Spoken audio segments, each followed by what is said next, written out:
guys, so I'm coming to you live, well actually not really, but filmed from my little room out here that I practice in. And I wanted to take some time to show you guys an amp that I picked up off Craigslist that has really, really impressed me. It's a Randall RG75. Play some things for you guys through my trusty BC Rich here. And let's get it.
See, I mean, this thing is fucking, it's pretty nice, dude. I mean, that's the setting I usually play this shit on.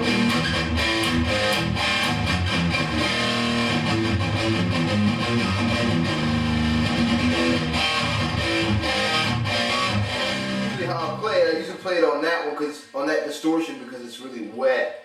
There's another one, which is gain 1, they call it, and it's a lot drier, but...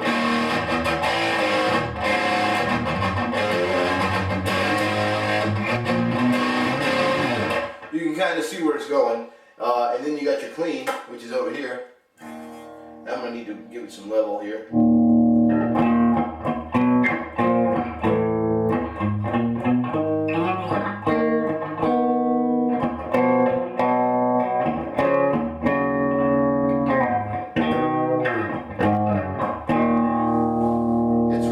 It's actually really nice.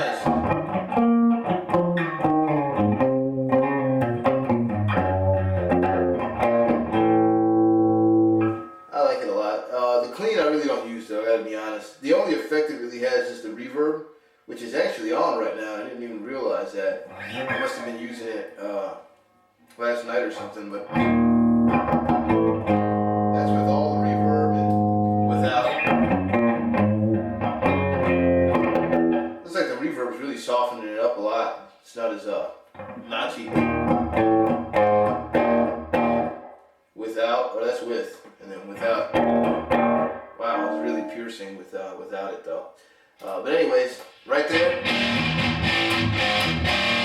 that's a little too much distortion for me. Bring the reverb in to kind of drop me up. That's kind of my sound right there. have that. I'm using that. I mean, I play something very similar upstairs on my 6505. Of course, I mean, that's a little above and beyond this, but this is close enough to where I can come out here in this little room and really light shit up. This is one of the earlier models. Is one in the back here is the Celestion 7080 that they put in there, which is really good. And you know what? I haven't even messed around and looked at any of this shit. I'm never going to run an effects loop through this thing. It's pretty much just toy around if I want to go jam, so I'm not going to use any of that. But overall, it's a really nice amp, and believe it or not, the half stack that I had before, the Line 6, I mean, this thing makes that thing look like a child's toy. I mean, even though this is also a solid state, it's really got a lot of feel and a lot of depth, if I can use that term. The Line 6 had this, the biggest thing that I noticed when I played through it is you can kind of think of the difference of a tube amp in the Line 6 and even this amp in the Line 6 is like going and seeing a movie in regular format and then going and seeing a movie in 3D. The tube amps and even this amp really have a depth and a feeling, a feel that actually you can feel when you play instead of just listen to. And that's why I had to get rid of that thing. But this one here, I mean, just this 112, even in terms of volume, I mean, this thing screams compared to the Line 6. Even with only 112, I mean, you can turn that Line 6 up, sure, it got loud, but I mean, when you turn this up, you hear it. So, anyways, if you guys are looking, if you can find one of these, because they're not in production anymore, I would doubt, but if you can find an RG75 Randall with, even without the Celestion in it, you can probably transfer one in. I mean, it's a great amp. And I couldn't ask for more. I mean, I sold that Line 6 for about 400 bucks, and I fucking paid 100 bucks for this joint. And I mean, in my opinion, I got 3 times the amp I had. So, anyways, it's just kind of an update. Thanks for checking in, and I'll see you guys next time. Take it easy.